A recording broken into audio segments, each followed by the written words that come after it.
So yun guys, good morning po sa inyo lahat, sa mapagpalang araw. So nagmisto lang na naman dito, lawa, no. So naipon ito, galing to sa ulan o doon sa dagat nung pag high tide.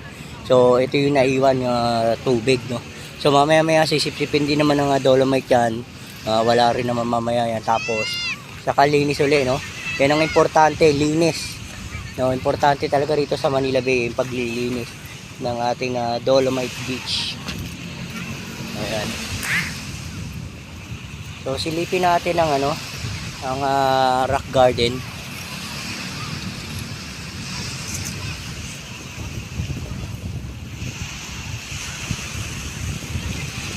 Nandito yung MMDA, no.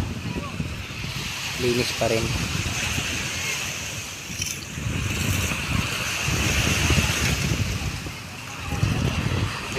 Lalaki ng mga kahoy, no, punong kahoy na inaanod. So kung mapapansin nyo guys, no, hindi na siya actually purong dolomite, gawa ng yung tinambak na buhangin po dyan sa may gitna, nandito na po lahat sa dalampasigan. Ayan, kung mapapansin nyo, yung ating dolomite meron ng halong gray sand, no, may halo ng gray sand, gawa ng napakalakas na alon.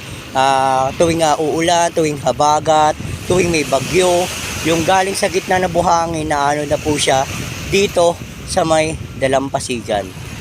Ayan. Pero kalaunan din guys, babalik din po yan kasi alon tapos babalik, no. Ganun lang naman ang sistema niyan. So baka gusto niyo manguha ng mga kawayan, kahoy, punta lang kayo rito sa Manila Bay, no.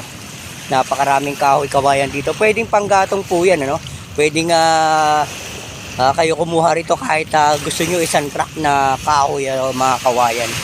Pwedeng gawing yan guys, kulungan ng mga alagang manok, no, alagang hayop. So kung mapapansin nyo naman, dito sa ating harapan pa rin yung ating trash boom, inanod na po, no, banda rito sa may dolomite. Ayan, nandiyan na sa may rock garden, nakatambak na.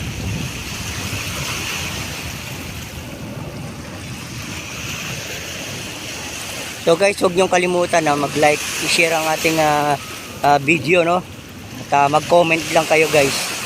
So pa-subscribe na rin sa aking YouTube channel, Boss Marlon Ocampo Vlog, at sa aking Facebook page, no, Boss Marlon Ocampo Vlog. Ayan, isang mapagpalang araw po sa inyong lahat, sa mga kababayan natin dyan.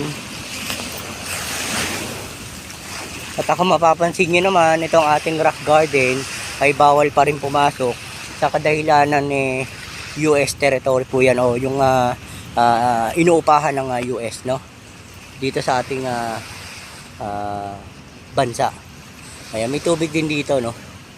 Ayan, buhay na buhay na yung mga halaman dyan sa may gilid ng US Embassy. Napakalinaw ng tubig, So walang inanod na isda rito, no. Kung meron man, lumalangoy-langoy na sana dyan. Kaso wala wala guys, So napakaraming tao rito, gawa ng holiday po ngayong araw, no. Mag-iingat po tayo at magdala po tayo ng kapote at payong dahil meron po rin po tayong bagyo dito sa Maynila. So maraming salamat guys. God bless po sa inyo lahat. Isang mapagpalang araw. God bless. Mabuhay po kayo lahat. Dito po si Boss Marlon Ocampo Vlog. Bye bye.